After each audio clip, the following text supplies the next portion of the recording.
ఉన్నాను.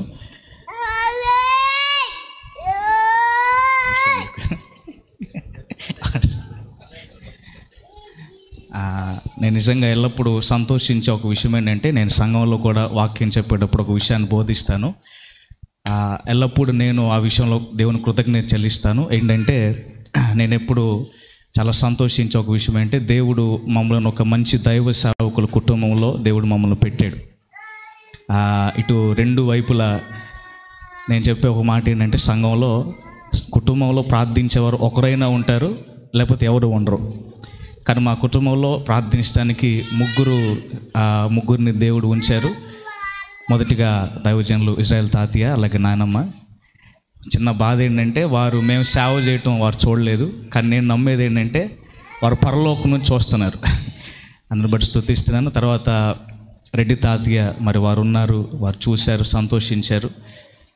తర్వాత అమ్మమ్మ, వారు నిత్యం మా కొరకు ప్రార్థిస్తారు. తర్వాత మరి దైవజనులు మా నాన్నగారు, అలాగే మా అమ్మగారు, వారు నిత్యం ప్రార్థిస్తూ ఉంటారు. అలాగే సంఘంగా మీరు కూడా నిత్యం ప్రార్థిస్తూ ఉంటారు.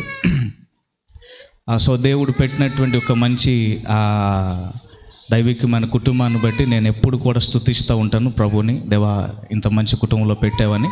తర్వాత వివాహ విషయం అయిన తర్వాత మరి బిడ్డల కొరకు మేము ప్రార్థిస్తున్నప్పుడు నేను ఎప్పుడు కూడా నా భార్యతో ఒకటే చెప్తాను. ఎందుకంటే ఎక్కడికి వెళ్ళినా మరి దైవజనులుగా మరి డాడీ కానీ అలాగే మావయోలు కానీ ఎప్పుడు కూడా ఇజ్రాయెల్ తాతని గురించి సంతానం దేవుని సేవ చేయాలి అని తాతయ్య ప్రార్థించేవారనే ఆ మాట నా హృదయంలో ఉండిపోయింది.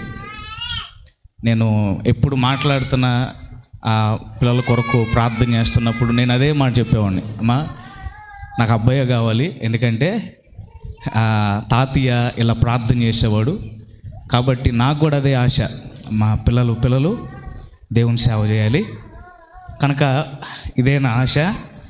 మనం మగపిల్లడి కొరకు ప్రార్థన చేద్దామని నేను ప్రార్థన చేస్తూ ఉన్నాం. నేను పట్ల వీళ్ళు ఉపవాస ప్రార్థన ముగించుకొని ఆ తర్వాత తెల్లారి మేము మాట్లాడుకుంటున్నప్పుడు తెల్లారిన తర్వాత 5 గంటలకల్లాగా నేను ప్రార్థన చేసి పడుకున్నాను. మరలా ఏసన్న గారిది ఒక పాట ఉంది, ఆ పాట నాకు గుర్తులేదు కానీ ఒక వచనం ద్వారా దేవుడు నాతో మాట్లాడాడు. ఏంటంటే, నాతో నీవు చేసిన నిబంధనలన్నీ నెరవేర్చుచుంటివే. ఆ ఒక్క మాట నా స్వరం ద్వారా అదే మాట నా మనసులో నాకు వినపడుతూ ఉంది. దాదాపు గంట సేపు అదే మాట నాకు వినపడుతూ ఉంది. ఆ తర్వాత మరలా ప్రార్థిస్తూ ఉన్నప్పుడు దేవుడు తెలియజేశాడు, నేను నీ కుమారుని ఇస్తున్నాను అని దేవుడు చెప్పాడు. నాకు దేవుడు అబ్బాయి ఇస్తా అన్నాడు. అబ్బాయి ఇస్తాడు నేను చెప్తున్నాను, కానీ ఈ అమ్మాయితో భయపడుతుంది. ఒకవేళ అమ్మాయి పుడితే ఎట్లా ఉంటాడని. నువ్వేం భయపడొద్దు, దేవుడు ఖచ్చితంగా అబ్బాయినే ఇస్తాడని నేను విశ్వాసంతో మాట్లాడుతూ ఉన్నాను.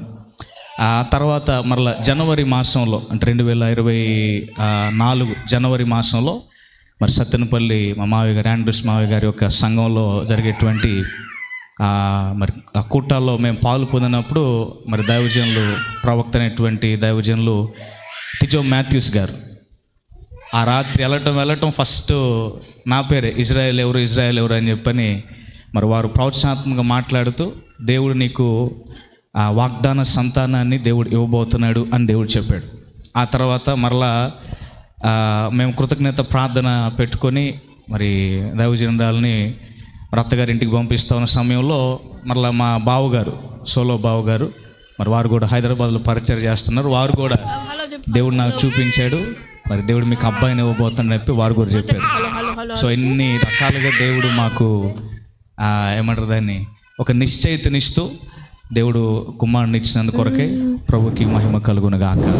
నిశ్చయంగా నా ఆశ ఒకటే, మరి ఎలాగైతే దైవజనులు తాతయ్య ప్రార్థించారో నా ప్రార్థన కూడా అదే. అనుదినం ప్రభా, వారు ఎంత చదివినా, ఇప్పటికీ నా భార్యకి నేనే చెప్తాను, వారు ఎంత చదివినా, వారు ఎంత స్థాయికి వెళ్ళినా ఒకరోజు వారు దేవుని సేవ చేయాలి.